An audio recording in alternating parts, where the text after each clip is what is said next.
réellement nous retrouver et partager cette bonne nouvelle du royaume. Que l'Éternel, notre Dieu, vous soit très très favorable.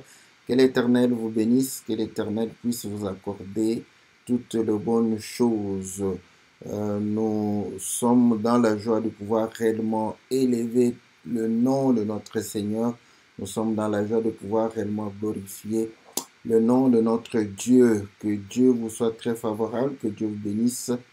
Dans le nom précieux et glorieux de notre Seigneur Jésus, c'est votre bien-aimé, le pasteur Philippe Mukenge, pour votre émission Que la Bible parle, une émission qui est présentée tous les mercredis à partir de 20 heures. Une émission qui répond aux préoccupations, une émission qui répond aux questions, une émission qui répond réellement à tout ce que nous avons comme réellement doute ou envie de pouvoir être éclairés. Et on répond selon la grâce du Seigneur, nous répondons selon réellement la mesure que l'Éternel nous a accordée, que l'Éternel puisse réellement vous bénir dans le nom puissant et glorieux de notre Seigneur Jésus. Nous profitons pour nous excuser. Le lundi, nous avions connu un problème technique. Même maintenant, nous sommes revenus dans notre ancien studio. Donc, notre nouveau studio a quelques soucis, quelques problèmes que nous n'avons pas encore su identifier.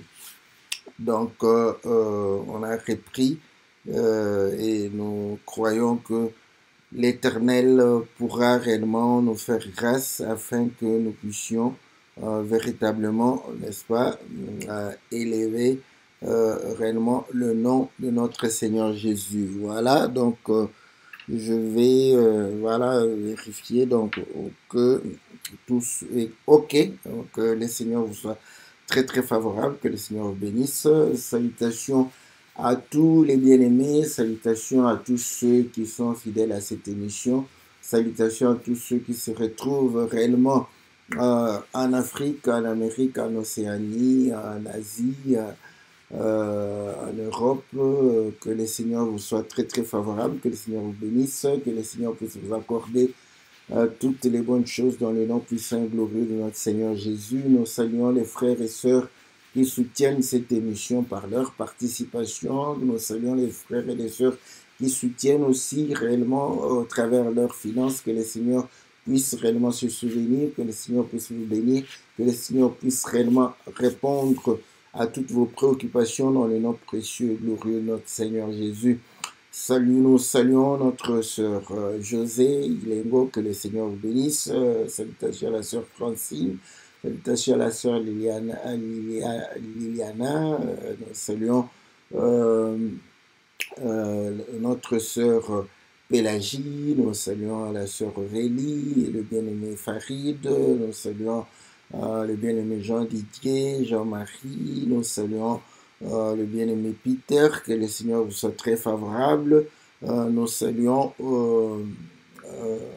le bien-aimé Gabin, nous saluons la sœur Rabia, la sœur Cathy, la sœur Sylvie, la sœur Florence, la sœur Bibiche, nous saluons le bien-aimé Todd. Que Dieu vous soit très très favorable, que Dieu vous bénisse, que Dieu puisse se souvenir de vous dans le nom puissant et glorieux de notre Seigneur Jésus. Salutations, bien-aimé Bertrand et la sœur Sylvie. Nous saluons le bien-aimé Oaro ainsi que la sœur Jessica. Nous saluons le bien-aimé Rocky et la sœur Cindy. Que Dieu vous soit très favorable. Que Dieu vous bénisse dans le nom puissant et glorieux de notre Seigneur Jésus.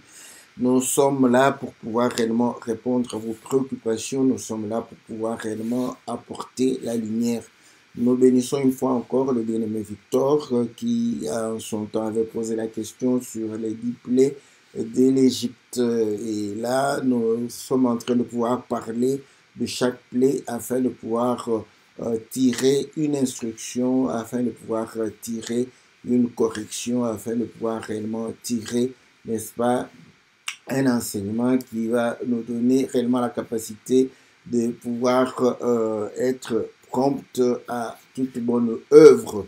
C'est ça le but de la parole. Voilà pourquoi nous sommes en train de cheminer plaie par plaie afin de pouvoir réellement apporter quelques conseils, quelques exhortations afin de pouvoir réellement, comme on dit, actualiser réellement la parole du Seigneur qui nous permet de pouvoir réellement vivre la volonté de notre Dieu, accomplir les bonnes choses que le Seigneur a préparées pour nous dès avant la fondation du monde.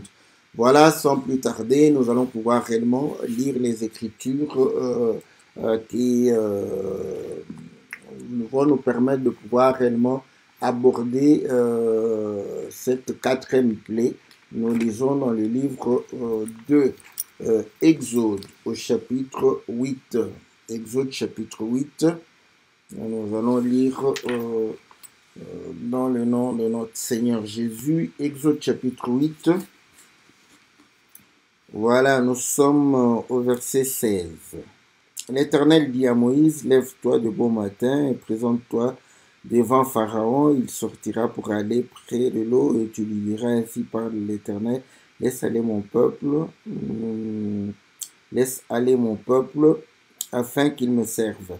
Si tu ne laisses pas aller mon peuple, je vais envoyer les mouches venimeuses contre toi, contre tes serviteurs, contre ton peuple, contre tes maisons, contre les maisons des Égyptiens seront remplies des mouches et le sol en sera couvert.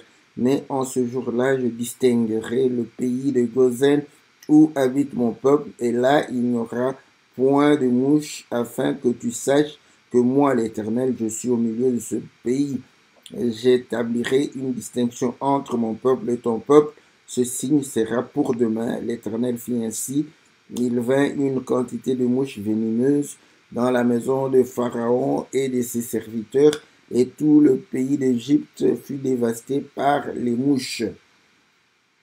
Pharaon appela Moïse et Aaron et dit, allez et offrez des sacrifices à votre Dieu dans le pays. Moïse répondit, il n'est point convenable de faire ainsi, car nous offrirons à l'Éternel notre Dieu des sacrifices qui sont en abomination aux Égyptiens, et si nous offrons sous leurs yeux des sacrifices qui sont en abomination aux Égyptiens, ne nous lapideront-ils pas?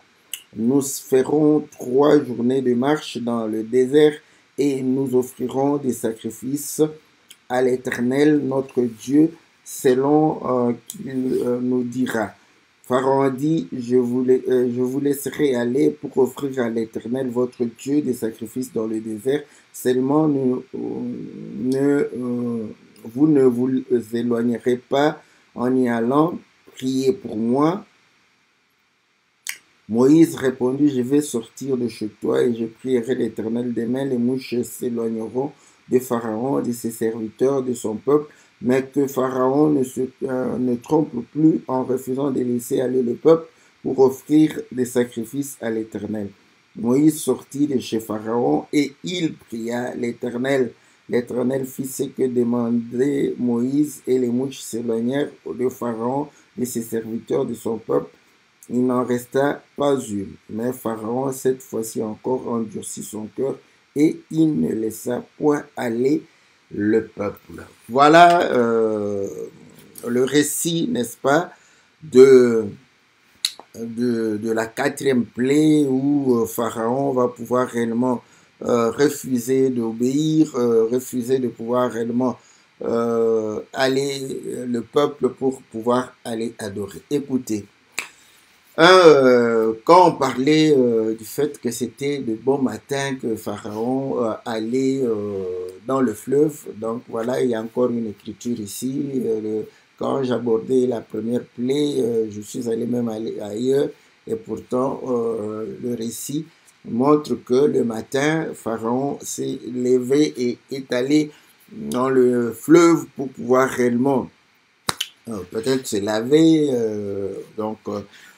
et Moïse va pouvoir réellement parler pour dire que s'il s'endurcissait, il allait pouvoir réellement subir la quatrième plaie qui consistait à pouvoir réellement faire venir les mouches venimeuses qui allaient comment dévaster, piquer le peuple, piquer tout le peuple d'Égypte. Ces mouches seront dans toutes les maisons, dans les maisons des rois, des princes, des chefs et du peuple. Mais cette fois-ci, le Seigneur va dire que cette fois-ci, je fais une distinction entre ton peuple et mon peuple. À Gozen, il n'y aura pas de mouches venimeuses. Ah, voilà. Donc, la première plaie a affecté tout le monde. Donc, les eaux, les ruisseaux, tout ce qui était comme eau en Égypte, que ce soit à Gozen, était réellement frappé et tout cela était devenu du sang. Et nous avons démontré qu'effectivement, c'est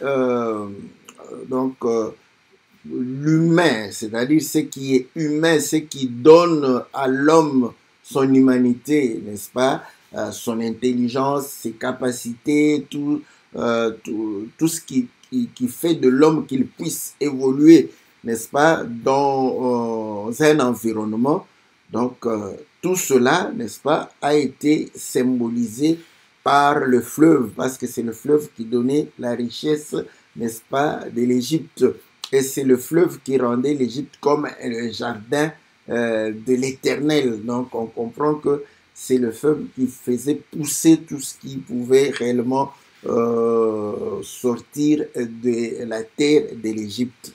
Donc, on comprend que l'intelligence humaine, les capacités humaines, mais tout cela peut donner, n'est-ce pas, un certain bien-être, un certain, comme on peut dire, bonheur, n'est-ce pas, de la part l'homme peut recevoir ce bonheur. Aujourd'hui, on voit, n'est-ce pas, cette société de consommation, c'est l'intelligence humaine, ce sont les capacités humaines, ce sont réellement l'organisation humaine, la politique, tout ça. Donc, ça fait que l'homme peut se retrouver dans un environnement qui lui plaît. Mais nous disons, tout en étant dans cet environnement, spirituellement, cet homme est mort. Vous voyez? Voilà pourquoi nous avions pris l'écriture d'Apocalypse où le Seigneur dit que tu te crois riche, tu te crois habillé, tu te crois éclairé, cependant tu es pauvre, aveugle, n'est-ce pas, nu, hein, pour pouvoir réellement prétendre connaître les choses de Dieu. Donc à ce moment, il demande au peuple de venir à lui pour pouvoir recevoir, n'est-ce pas, des colis, pour pouvoir voir, pour être habillé, pour pouvoir réellement avoir de l'or, n'est-ce pas, de l'or épuré, et on en procurait sans argent. Donc on comprend très clairement que le Seigneur démontre, et nous avions dit que l'état d'un homme qui prospère, qui est loin de Dieu, est exactement comme l'état d'un homme qui est loin de Dieu et qui souffre. Voilà, donc ces deux images-là peuvent... Donc l'Égypte avant d'être frappée et l'Égypte au moment où l'Égypte est frappée n'est pas différente parce que au moment où l'Égypte n'était pas frappée, l'Égypte était en train d'opprimer le peuple de Dieu. Et nous avions dit que l'Égyptien parle du corps et l'Israélite parle de notre âme. Et Paul démontre que le corps est en train de maltraiter, n'est-ce pas, l'homme intérieur, l'âme, afin de pouvoir amener, n'est-ce pas, à pouvoir obéir à ses désirs. Donc, on allait comprendre que parfois, n'est-ce pas, nous pouvons passer des moments très difficiles, nous pouvons passer des moments d'angoisse, de faim, de nudité, et parce que nous sommes éloignés de Dieu. Tout comme nous pouvons les jouir, n'est-ce pas? J'ai pris l'exemple de l'enfant prodigue. Vous allez voir qu'il va passer deux temps. Un temps où il a l'argent, il a tous les moyens qu'il avait reçus de la maison de son père. Il était en train de gaspiller cet argent avec les prostituées. Il était mort déjà à ce moment-là. Mais il ne se rendait pas compte qu'il était mort. Au moment où il va commencer à souffrir, c'est là où il commence à se rendre compte de sa situation. Donc, vous allez comprendre que les trois premières plaies, n'est-ce pas, avaient affecté aussi le peuple d'Israël. Donc, nous, en tant qu'enfants de Dieu, vous allez comprendre que nous ne sommes pas différents des païens, nous ne sommes pas différents de ceux qui resteront incrédules, tel que c'est dit dans Galates chapitre 4, que tant que l'héritier est enfant, il ne diffère en rien à l'esclave. Or, le Seigneur va démontrer que être esclave, c'est pouvoir être pécheur. Parce qu'il a dit que si vous demeurez dans ma parole, vous connaîtrez la vérité. La vérité va vous affranchir. La vérité vous rendra libre. Et ils vont poser la question, mais nous ne sommes pas esclaves. Il dit que celui qui pêche est esclave du péché. Donc nous comprenons que les enfants de Dieu qui ont été connus dès avant la fondation du monde, tous ces enfants ont été comme les païens, comme les incirconcis, comme les incrédules, n'est-ce pas, au moment où ils n'ont pas encore reçu la lumière de la parole. Ils n'étaient pas différents. Quand bien même, vous allez comprendre que nous qui étions, n'est-ce pas, loin de la face de Dieu, sans alliance, sans loi, sans promesse, la Bible dit que nous n'étions pas différents du peuple de Dieu qui a reçu les promesses d'Abraham, qui a reçu la loi, qui a reçu, n'est-ce pas, l'alliance. Nous n'étions pas différents de parce qu'ils étaient enfants. Vous voyez, tant qu'ils étaient enfants, ils étaient sous des tuteurs et ils n'étaient pas différents des païens. Voilà, donc voilà pourquoi il y a une écriture où on dit quel était l'avantage du circoncis. Il n'y en avait même pas. Bon, d'une manière ou dans un autre aspect, on pouvait dire qu'ils ont quand même un certain avantage. Ah, nous saluons l'homme de Dieu, Barwani, le professeur des élèves. Que Dieu vous soit très très favorable. Donc, on comprend que on n'était pas différents. Donc, vous voyez, pendant qu'Israël, au moment où il semblait être en sainteté, en communion avec Dieu, Israël n'était pas différent de nous. Vous voyez? Pourquoi? Parce qu'il était sous la loi. Mais il y avait des moments où quand il péchait, il nous ressemblait un tout petit peu parce que Dieu les frappait ou il permettait à ce que les nations puissent dominer sur lui. Donc, vous allez comprendre que la chair, voilà, la chair, n'est-ce pas, ne pouvait plaire à Dieu. Pourquoi? Parce que tout ce que la chair pouvait produire n'était que, voilà, mort, n'était que la mort, voilà. Donc, voilà pourquoi Dieu frappa ces eaux, n'est-ce pas, qui étaient le symbole de source de vie, n'est-ce pas, pour montrer qu'il y avait la mort. C'est lui qui a réellement l'eau de vie et c'est lui qui est la source de vie. Et nous avions vu que un homme qui est éloigné de Dieu, un homme qui ne connaît pas Dieu, n'est-ce pas, même si il a la sémence de Dieu, n'est-ce pas, tant qu'il ne le connaît pas, tant qu'il n'a pas reçu cette lumière, tout ce qu'il fait est impur. Voilà pourquoi la plaie des grenouilles, n'est-ce pas, qui rendait tout impur. Tout ce que vous pouvez faire, vous pouvez construire les buildings, construire, n'est-ce pas, des grands ouvrages, avoir de l'argent, avoir une vie meilleure, faire des exploits dans vos domaines. Mais tout cela est impur car tout est souillé pour celui qui est souillé. Voilà pourquoi nous avions dit que cette deuxième plaie de grenouille était en train de démontrer l'état dans lequel nous étions tous, n'est-ce pas? Donc, ceux qui resteront incrédules et ceux qui vont pouvoir croire à la parole, tant on est dans les ténèbres, on est dans la souillure, tout est impur, tout ça, donc rien de ce que nous pouvons faire ne soit pur, tant que nous n'avons pas connu le Seigneur. Et troisième plaie qui consistait à pouvoir réellement produire les poux avec la poussière, et les poux qui vont s'attacher, n'est-ce pas, à la peau ou à la chair, n'est-ce pas, des hommes et des animaux. Nous avons compris que nous étions tous tributaires de la chair, n'est-ce pas, et cette chair, n'est-ce pas, était réellement destinée à la destruction. Et voilà pourquoi, tant que nous n'avons pas connu la parole du Seigneur, nous n'avons pas reçu la lumière du Seigneur, nous marchions selon les désirs de la chair, n'est-ce pas? Nous étions dominés par la chair, nous étions dominés, n'est-ce pas, par les désirs de la chair, nous étions incapables de pouvoir réellement accomplir la parole de Dieu. enfant de Dieu, héritier ou pas. Voilà. Étant loin de la face du Seigneur, donc nous ne pouvions que manifester ce qui était cher. Maintenant, vous allez voir que le Seigneur lui-même va diviser les 10 plaies, n'est-ce pas, en 3 et 7. Vous voyez? Donc, il a fait 3 plaies où tout le monde était concerné, Égyptiens, y compris Israélites. Tous étaient concernés par les 3 plaies. Et la 4e plaie, il dit, je marque la différence. Et là, dans la suite de temps, nous allons constater que toutes les plaies qui vont venir, ça ne va plus atteindre le peuple d'Israël qui était à Gozen. Donc Dieu fait la distinction. Il divise 10 par 3 et 7. Voilà, c'est très bien. Maintenant, là, comme vous le savez, voilà pourquoi nous disons toujours abonnez-vous à notre chaîne YouTube, n'est-ce pas, Philippe Mukenge, pour que vous puissiez, n'est-ce pas,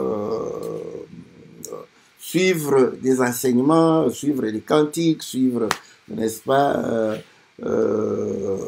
des prédications qui vont vous permettre de pouvoir vous rattraper. Nous n'avons pas la capacité de répéter à tout moment, n'est-ce pas, quoique la Bible dit que la répétition est la mère de la science. Et surtout, nous n'avons pas cette grâce-là, n'est-ce pas, de pouvoir nous répéter. Comme je le dis toujours, il y a d'autres bien-aimés qui se répètent. C'est bon, c'est une bonne chose. J'aime, j'apprécie. Moi, je n'aime pas critiquer parce que je comprends que en répétant, ils ont la maîtrise. Et moi, comme je ne répète pas parfois, je me pose même la question, est-ce que c'est moi qui ai prêché encore ou enseigné sur ce point-là? Parce que je vais aborder peut-être d'une autre manière. Voilà. Donc, nous avions parlé de ce cas aussi, n'est-ce pas, de 10 qui est divisé par 3. Il y a 3 d'une part, 7 d'une part, avec les enfants de Job. Voilà. Donc, si vous tapez sur le truc, 3 filles de Job et 7 fils de Job, donc vous aurez réellement ce que nous avions pu dire là-dessus. Je lis Job chapitre 1, verset 2. Il lui naquit 7 fils et 3 filles. Voilà. Donc, vous voyez, il lui naquit 7 fils et 3 filles. 7 plus 3, ça fait 10. Vous voyez, ici, sur les 10 plaies, il y a eu 3 plaies qui avaient concerné tout le monde, Égyptiens, Israélites, et 7 plaies qui vont concerner que les Égyptiens. C'est Dieu qui a fait cette division. Voilà. Donc, vous allez comprendre que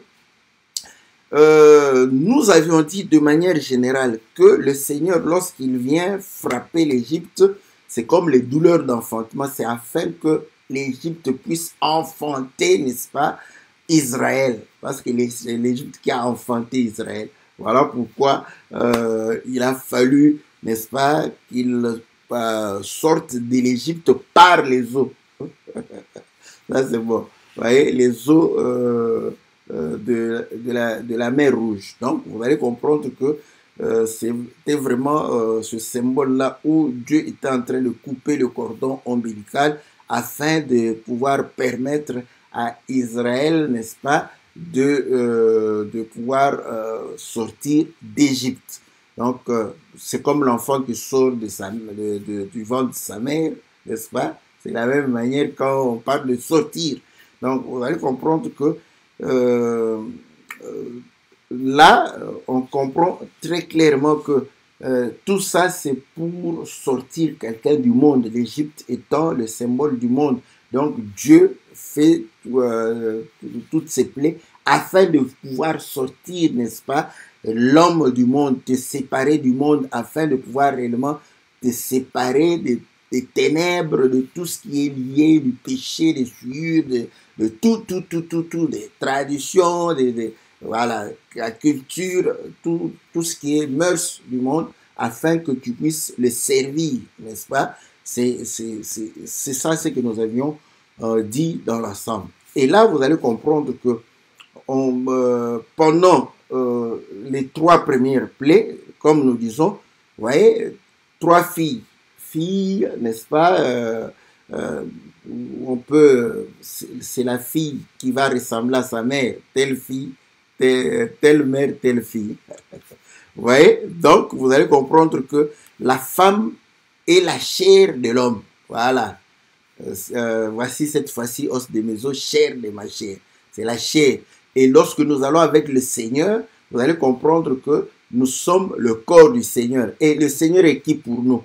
Le Seigneur, n'est-ce pas? Si on dit c'est la tête qui coordonne tout ça. Et c'est sur la tête que on reçoit l'onction. Donc le Seigneur est esprit. Là où est le Seigneur, c'est là où est l'esprit. Le Seigneur est esprit. Donc vous voyez, l'homme peut être pris comme étant l'esprit, n'est-ce pas? Et la chair comme étant la femme. Voilà. Donc là, vous allez comprendre que 3, et dans cette plaie, Moïse dit que nous ferons 3 jours de marche, n'est-ce pas? 3 jours de marche, vous voyez, Israël va faire 3 jours de marche pour aller célébrer le Seigneur, pour aller rencontrer le Seigneur. C'est la marche d'Israël, c'est la marche, n'est-ce pas, de la loi, n'est-ce pas? Et la loi concerne la chair. Il y a beaucoup de versets comme ça, vous allez comprendre que la loi, n'est-ce pas, était liée à la chair. Voilà. Et là, vous comprendrez que lorsque maintenant, le Seigneur est en train déjà, au niveau de l'Égypte, de mettre, n'est-ce pas, son fils, n'est-ce pas? Parce que Moïse est venu pour dire, laisse aller mon peuple, mon peuple Israël, n'est-ce pas, mon premier-né.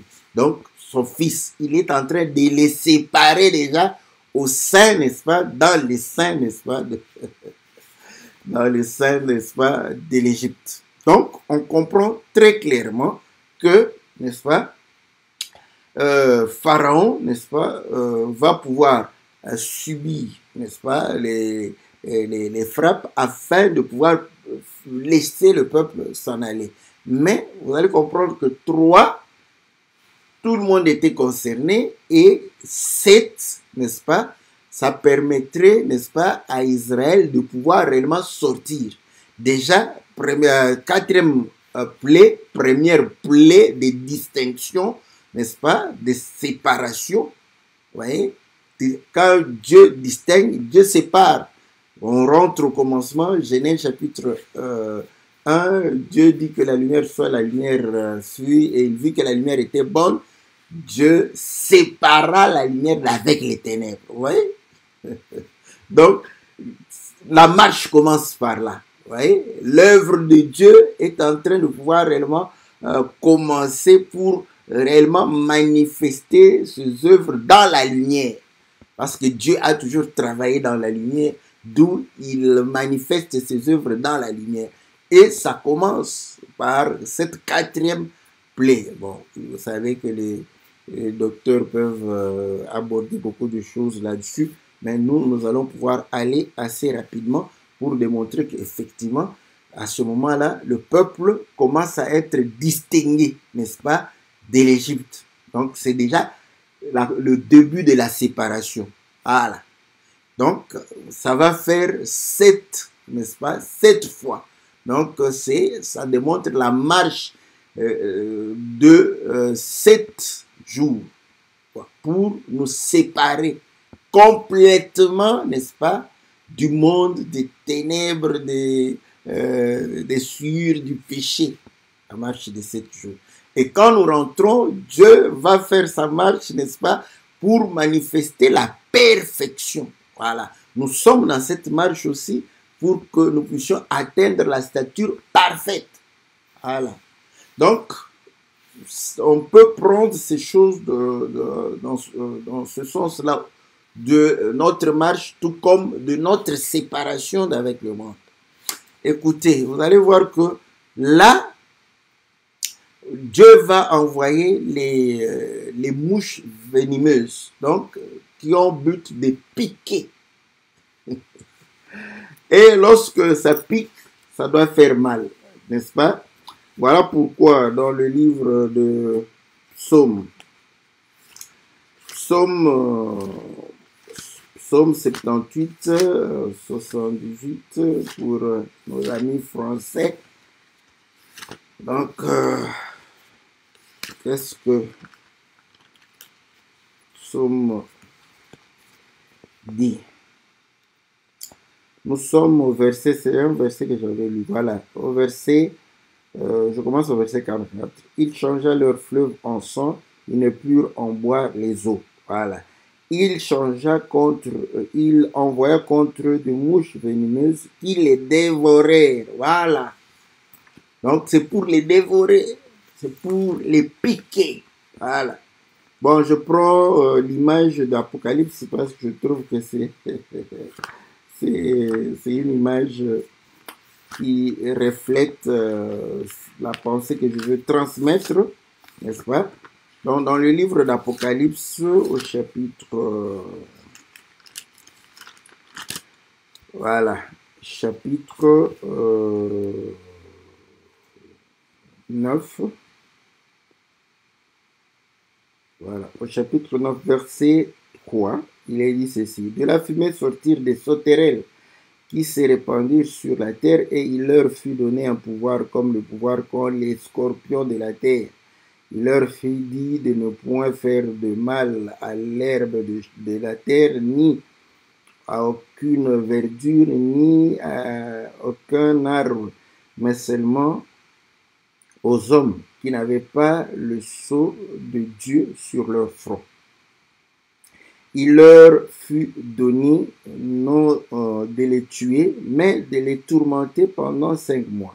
Et le tourment qu'elle causait était comme le tourment que cause le scorpion quand il pique un homme. Et en ces jours-là, les hommes chercheront la mort et ils ne la trouveront pas. Et ils désireront mourir et la mort fuira loin d'eux. Voilà. Ces sauterelles ressemblaient à des chevaux préparés pour le combat. Il y avait sur leur tête comme des couronnes semblables à de l'or, et leurs visages étaient comme des visages d'hommes. Elles avaient des cheveux comme les cheveux de femmes, et leurs dents étaient comme des dents de lion. Elles avaient des cuirasses comme des cuirasses de fer, et le bruit de leurs ailes était comme un bruit de char à plusieurs chevaux qui courent au combat. Elles avaient des queues semblables à des scorpions et des aiguillons, et c'est dans leur queue qu'était le pouvoir de faire du mal aux hommes pendant 5 mois. Voilà. J'aime ça. Bon. Ah, là, c'est bien. Bon, on ne va pas tout expliquer ça, donc je ne sais pas si lorsque j'avais expliqué, est-ce qu'il y a des vidéos ou c'était simplement des audios. Donc voilà, de toute façon, nous on explique ça comme un pasteur, n'est-ce pas? C'est vrai qu'on va pouvoir peut-être parler par révélation, non par prophétie, pour ne pas faire offense au prophète, n'est-ce pas? Donc, ce qui m'intéresse ici, vous voyez, ça pique, n'est-ce pas? Et quand ça pique, n'est-ce pas, ça fait mal. Et ça, les gens en sont conscients. Voilà, ils sont conscients qu'ils souffrent. Et ils veulent même la mort. Parce que quand quelqu'un souhaite la mort, c'est qu'il est en train de pouvoir souffrir. Donc, il comprend que non, je préfère mourir que continuer à souffrir. Donc, vous allez comprendre que à ce moment-là, n'est-ce pas, nous parlons, n'est-ce pas, de nous, que le Seigneur veut réellement nous séparer du monde, des ténèbres. Voilà. Qu'est-ce que le Seigneur fait? Quand nous sommes païens, parfois on n'est pas conscient, on est loin, voilà, on croit que ce que nous faisons est correct. Même lorsque certains d'entre nous commencent déjà à prier ou à croire, n'est-ce pas? Donc, il va croire qu'il est dans le bon. Et quand vous n'êtes pas dans le bon et que le Seigneur veut vous sortir de la fausseté, des ténèbres que vous croyez comme étant la lumière, il peut, donc, il va rendre, n'est-ce pas, votre conscience, n'est-ce pas, éveillée pour que vous puissiez n'est-ce pas, comprendre que là où vous êtes, ce n'est pas le bon endroit, vous ne serez plus à l'aise, vous ne serez plus confortable, voilà. Ça peut être dans des souffrances ou le fait d'être mal à l'aise. Vous pouvez avoir l'amertume, n'est-ce pas, dans l'âme, voilà. Comme Rebecca, vous voyez, Rebecca avait tout, hein, mais dans son âme, il y avait l'amertume à cause d'Ésaü et des femmes qu'Ésaü avait prises. Donc, tout ce que le Seigneur fait, quelqu'un peut souffrir. Donc, commencer à souffrir, se rendre compte vraiment de son état. Non, non, non, ça ne va pas. Cet état n'est pas conforme pour moi. Donc, dans la souffrance, conscient, vous voyez, parce que ça, quand ça pique, donc, vous vous rendez compte de votre situation. Voilà. Par contre, n'est-ce pas, vous étiez dans un état où vous ne vous rendiez pas compte que ça n'allait pas. Hein? Comme quand vous allez chez le médecin, il va vous dire que non, par exemple, l'hypertension ou l'hypotension, tant que vous n'avez pas de symptômes, vous croyez que vous êtes bien. Quand vous commencez à avoir des symptômes, à ce moment-là, vous vous rendez compte que non, vous êtes malade. Vous voyez? Donc, les trois, n'est-ce pas, plaies, nous pouvons dire que l'homme est malade, mais il n'est pas très conscient qu'il est malade. Mais lorsque ça commence à faire mal, c'est alors qu'il se rend compte qu'il est malade, il doit chercher un médecin. Et Jésus s'est présenté comme étant un médecin parce qu'on lui a dit pourquoi tu es tout le temps avec les gens de mauvaise vie. Il dit que moi, le médecin, n'est-ce pas, je cherche les malades pour pouvoir les guérir. Parce que ceux qui sont en bonne santé, ils n'ont pas besoin de moi. Voilà. Donc, vous allez comprendre que voilà pourquoi ces mouches avaient du venin. Voilà. Pour faire mal, pour réellement que les gens soient conscients qu'ils sont en train de pouvoir souffrir tant qu'ils sont loin de la face du Seigneur. Donc, vous voyez, c'est comme ça que le Seigneur éveille notre conscience pour pouvoir réellement chercher sa face.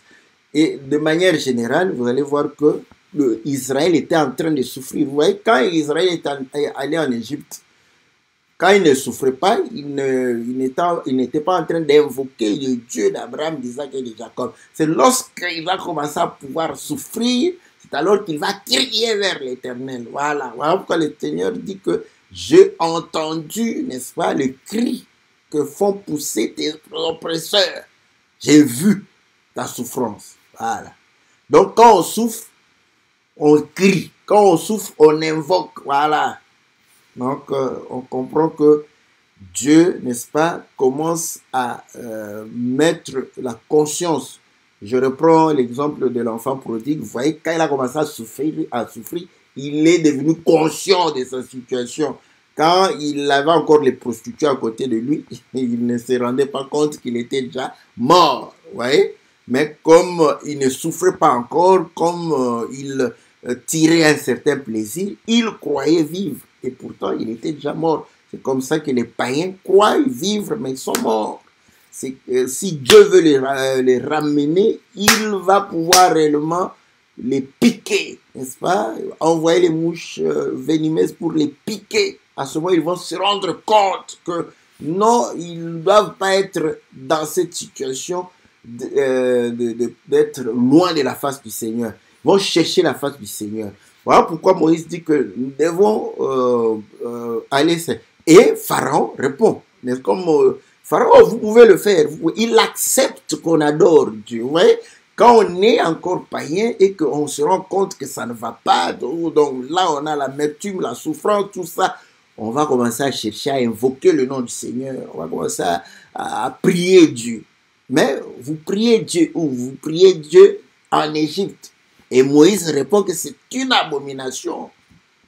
On ne peut pas prier Dieu en Égypte. Il faut sortir de l'Égypte. C'est alors que l'adoration sera une bonne adoration, car le Seigneur va pouvoir le dire. Vous voyez, il dit que le Seigneur cherche les vrais adorateurs. Voilà. Donc, vous comprenez que tant que nous ne sommes pas sortis, n'est-ce pas, de l'Égypte, de l'influence de la chair, notre adoration sera une abomination. Voilà. Voilà pourquoi la parole dit que celui qui détourne, n'est-ce pas, son oreille de la loi de Dieu, sa prière est une abomination. Pharaon dit, priez ici, priez en Égypte. Non, non, non, non, non. Nous ne pouvons pas prier en Égypte. Nous ne prions pas, n'est-ce pas, par la chair. Non, non, non. C'est en esprit et en vérité que nous devons adorer Dieu. Voilà. Et Moïse va lui dire, non, non, non, nous devons aller. Et Pharaon dit, ok, vous pouvez aller, mais il ne faut pas aller très loin.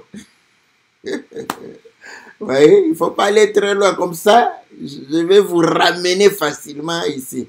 Moïse, vous voyez, Moïse dit, ok, c'est bon. En tout cas, parce qu'il savait que dès qu'ils vont sortir, c'est pour de bon. Voilà. Parfois dans la vie, si on te donne cette opportunité de pouvoir prier le Seigneur, il faut en profiter. Parce que toi-même, tu sais que dès que tu en as la possibilité, c'est fini. Tu ne rentreras plus derrière. Voilà pourquoi le Seigneur avait dit que les Égyptiens que vous voyez, vous ne les verrez plus jamais. Voilà. Donc, voilà ce que... je ne sais pas si j'ai abordé tous les éléments. Il y a eu distinction, voilà, les sacrifices.